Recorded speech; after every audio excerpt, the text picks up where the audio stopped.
It is never too early to start thinking about the future, but instead of planning for the next generation, wealth experts say that you should actually be planning with them. Wealth management advisor Darren Trotman with Northwestern Mutual joining us live this morning to explain how legacy planning could benefit your family. Good morning to you. Hey, good morning. So I'm very excited to chat about this topic. So just explain what legacy planning is, just in case people don't know it. Yeah, so I mean, we would say legacy planning encompasses a lot of things, right? It obviously encompasses your financial future, what you want to leave, how you want to leave it, companies you want to leave, all of that stuff, but also what you want to leave as far as lasting legacies. You know, do you care a lot about gifting? Do you care about being charitably inclined? You know, how do we leave these legacies and future generations after us, and how do we do it most efficiently as possible? So I think when we talk about wealth management and legacy planning, people might think, well, that's not for me. You know, my savings isn't very big, or, you know, whatever the case may be. But talk to me about why this is something that many people should consider.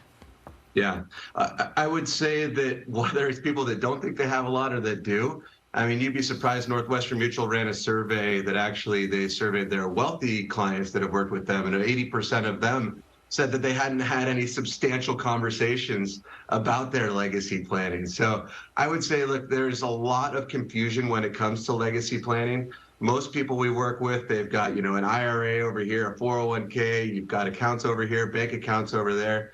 And it just gets really confusing if you don't have an intentional plan behind it, right? So I'd say work with an advisor that can help you come up with what that plan is, whether you have a little or whether you have a lot, and make sure that you come up with a customized plan that accomplishes the goals that you actually want to accomplish with your legacy. And once again, from a financial standpoint, yes, but also from just what you want to leave from a legacy standpoint.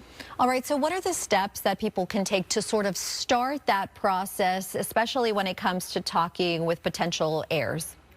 Yeah. First of all, I'd say schedule a sit down with them. Okay, everybody thinks this conversation is just going to come up over Thanksgiving dinner, right? But it never does, because people feel awkward bringing it up. So it's best to sit down and get something on the books, scheduled to have that conversation. Personal story here, my in-laws actually run a vineyard over in Eastern Washington. And it wasn't until recently that we sat down and poured a nice glass of wine, because it's a vineyard, and we had a conversation about what they wanted from a legacy of that, right? Did they want us to sell it? Did they want us to maintain it? And we walked away from that feeling much better about the financial future from a family standpoint. In the same survey Northwestern Mutual did, they said that 80% of people after having these conversations actually do walk away feeling much better about their family financial situation.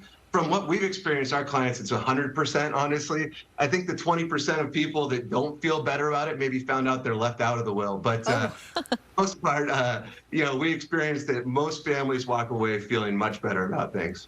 And I think a thing that is important to say here is that even though it's an awkward conversation, I think that you're more likely to feel like closure come, you know, end of life, because you know that you're executing the thing that your loved one wanted.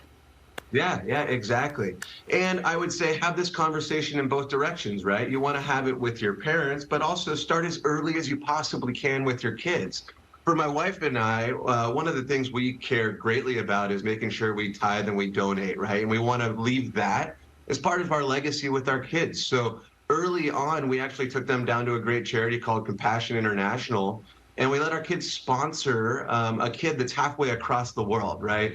A monthly donation to them. And they actually get to write letters back and forth and see the impact of the finance of that, of being able to do that on a monthly basis, and see, even though, once again, halfway across the world, you can actually see how you can have an impact with that. And hopefully, as we review that annually and we keep updating that with them, then that'll be part of our legacy that they can continue on, hopefully for our grandkids and everyone down the road as well. Darren, thank you so much for joining us today. Great conversation. Awesome. Thank you so much.